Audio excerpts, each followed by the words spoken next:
Salve, salve galera! Bem-vindo, bem-vinda a este canal. Hoje vamos ler mais um conto de terror de Aloísio Azevedo.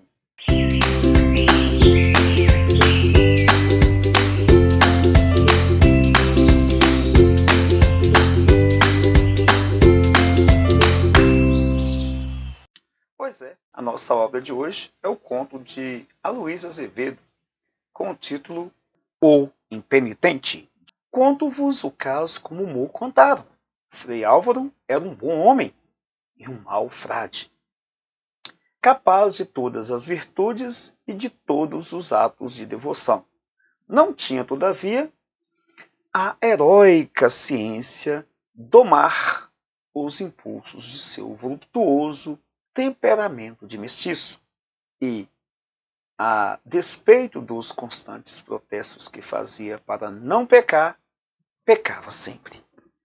Como extremo recurso, condenara-se, nos últimos tempos, a não arredar pé do convento. À noite, fechava-se na cela, procurando penitenciar-se dos pecados desvarios. Mas só reprimir o irresistível desejo de recomeçá-los já era o maior do sacrifício que ele podia impor à sua carne rebelde. Chorava ardendo de remorsos por não poder levar de vencida os inimigos de sua alma envergonhada. Chorava por não ter forças para fazer calar os endemoniados hóspedes do seu corpo, que de noite lhe amotinavam sangue. Quanto mais violentamente procurava combatê-los, tanto mais viva lhe acometia o espírito a incendiária memória dos seus amores pecaminosos.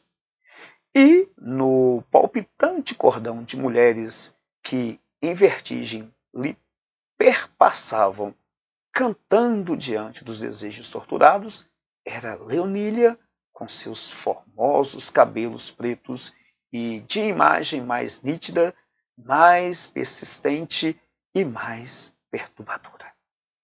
Em que um dia a vira pela primeira vez e como se fizera amar por ela, não sei, porque esses monásticos amores só chegam a ser percebidos pelos leigos como eu, quando o fogo já minou de todo e abriu em labareda a lançar fumaça até cá fora.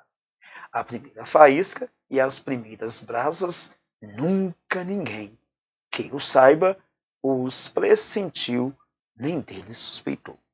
Certo é que, durante belos anos, Frei Álvaro, meia-noite dada, fugia aos muros do seu convento e, escolhendo escuras ruas, cosendo-as à própria sombra, ia pedir à alcova de Leonília o que não lhe podia dar a solidão da cela. Pertenceria só ao frade a bela moça? Não creio. E ele, só seria dela? Também não. Pois reza a lenda de onde me vem o caso que, em vários outros pontos da cidade, Frei Álvaro era igualmente visto, fora de horas, embuçado e suspeito, correndo sem dúvida em busca de profanas consolações daquele mesmo gênero. Mas, no martírio da reclusa a que por último se votara, era segura a lembrança de Leonília, o seu maior tormento. E assim aconteceu que certa noite, à força de pensar nela, foi tal o seu desassossego de corpo e alma, que o frade não pôde rezar, nem pôde dormir, nem pôde ler, nem pôde fazer nada. Com os olhos fechados ou abertos, tinha-a de fronte deles, lenda de amor, a enlouquecê-lo de saudade, de desejo. Então, desistindo da cama e dos livros, pôs-se à janela, muito triste, e ficou longo tempo a consultar a noite silenciosa.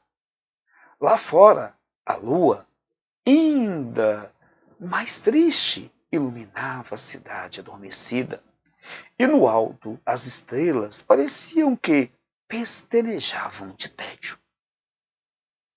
Nada lhe mandava um ar de consolação para aquela infidável tortura de desejar o proibido.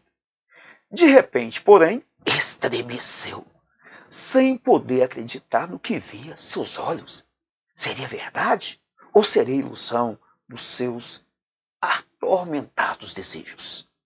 Lá embaixo, no pátio, dentro dos muros do convento, um vulto de mulher passeava sobre o lajedo. Já não podia haver dúvida. Era uma mulher toda de branco, com a cabeça nua e os longos cabelos negros derramados. Céus! E era Leonília? Sim, sim, era ela. Nem podia ser de outra mulher aqueles cabelos tão formosos, aquele airoso menear de corpo. Sim, era ela. Mas como entrar ali? Como se animara a tanto? E o frade, sem mais ter mão em si, correu a tomar o chapéu e a capa e lançou-se como um doido para fora da cela. Atravessou fremente aos longos corredores, desgalgou escadaria de pedra e ganhou o pátio. Mas o vulto já lá não estava. O monge procurou, aflito, por todos os cantos. Não o encontrou. Correu para o parapeito que dava do alto para a rua, sobre o qual se debruçou ansioso e com assombro desde novo o misterioso vulto, agora lá fora, a passear debaixo à luz do lampião de gás. Já impressionado de todo, Frei Álvaro desceu de um relance as escadas do átrio, escalou as grades do mosteiro e saltou à rua. O vulto já não se achava no mesmo ponto, tinha se afastado para mais longe. Frei Álvaro atirou-se para lá em disparada, mas o vulto deitou a correr, fugindo na frente dele. Leonília, Leonília, espera, não me fujas! O vulto corria sempre sem responder. Olha que sou eu, atende! Leonília parou um instante, voltou o rosto para trás, sorriu e fugiu de novo quando o monge se aproximava. Afinal, já não corria, deslizava, como se fora levada pelas frescas verações da noite velha, que lhe desfraldavam as saias e os cabelos flutuantes. E o monge, a persegui-la, ardendo por alcançá-la, atende, atende, flor da minha alma, suplicava já com a voz quebrada pelo cansaço. Atende, pelo amor de Deus, que deste modo que me matas, criminosa. Ela, ao escutar-lhe as sentidas vozes, parecia atender, suspendendo o voo, não por comovida, mas por feminil negaça. Aí, provocadora, braços no ar e o calcanhar suspenso, pronta, mal o frade se chegasse, a desferir nova carreira. E assim, vencera ambos ruas e becos, quebrando esquinas, cortando largos e praças. O frade já tinha perdido a noção do tempo e do lugar, e estava prestes a cair exausto, quando, vendo a moça tomar certa ladeira, muito conhecida deles dois, criou novo ânimo e prosseguiu a empresa, sem afrouxar o passo. Vai recolher-se em casa? Concluiu de si para si. Não me quis falar na rua. Ainda bem, Leonília.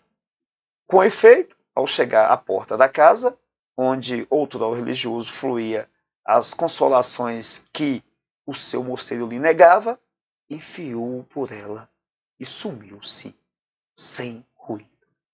O frade acompanhou-a de carreira, mas já não a viu no corredor e foi galgando a escada.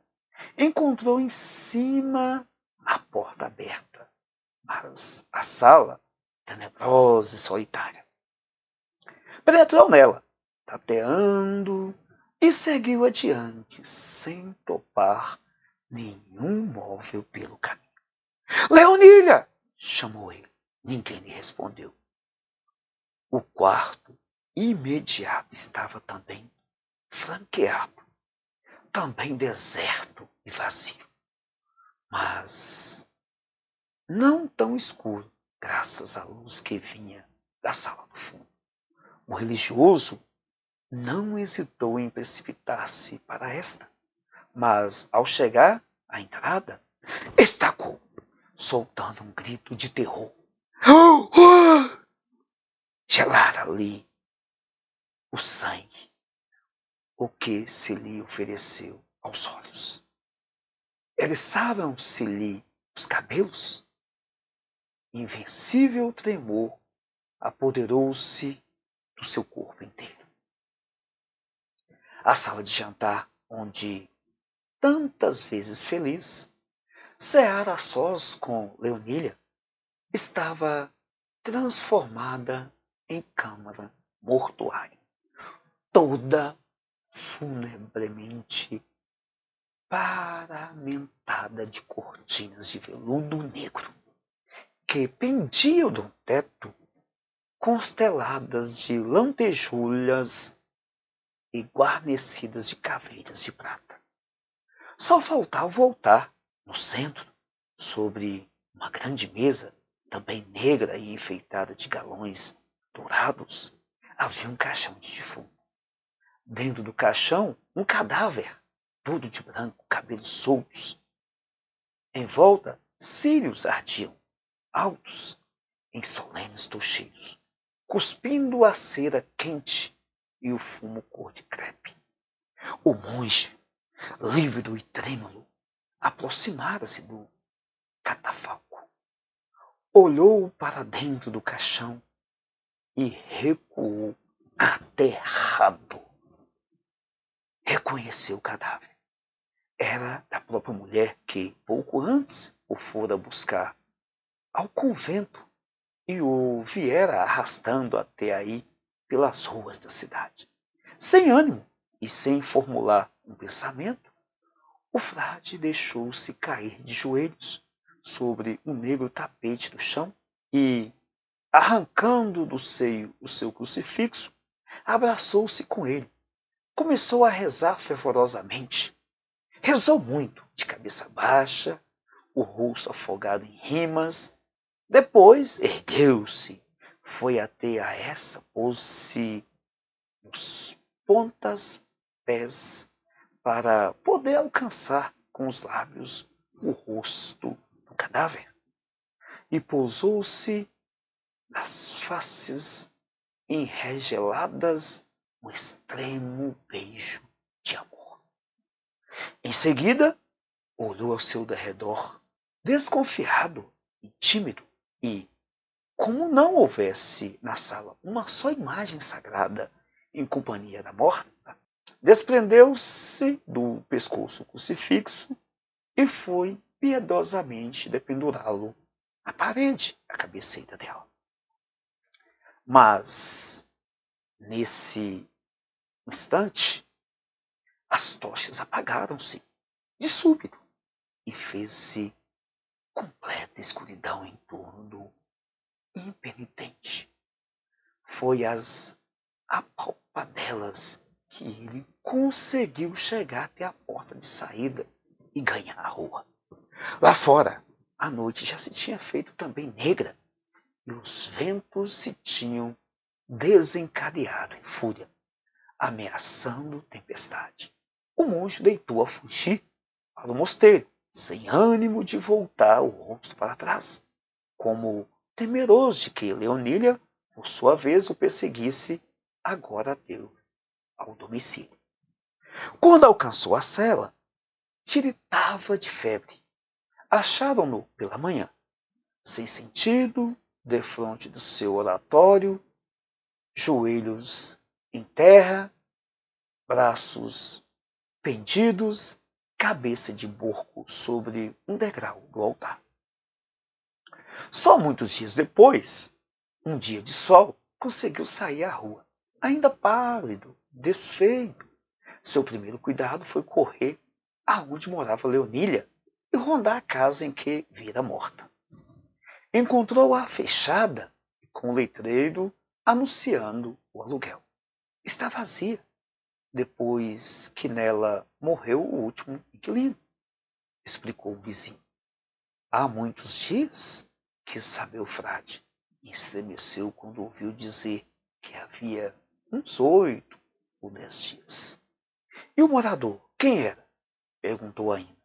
Era uma mulher, chamava-se Leonília, morreu de repente. Ah, se quer alugar a casa, encontra a chave ali na esquina. Frei Álvaro agradeceu, despediu-se do informante e foi buscar a chave. Abriu a porta, entrou e percorreu toda a casa. Só ele, além de Deus, soube a impressão que sentiu ao contemplar aquelas salas e aqueles quartos. Estranho caso, disse consigo, sem ânimo de olhar de rosto para o temeroso abismo da dúvida. Fui vítima de uma alucinação que coincidiu com a morte dessa querida cúmplice dos meus pecados de amor. E, enxugando os olhos, ia retirar-se, conformado com a dupla dor da saudade e do remorso. Quando, ao passar rente de certa parede, estremeceu de novo. Tinha dado com os olhos no seu crucifixo, do qual já nem se lembrava mais. Permanecia pendurado no mesmo ponto em que o monge o deixara na terrível noite. Fim. O Impenitente foi publicado em 1897 no livro de contos Pegadas.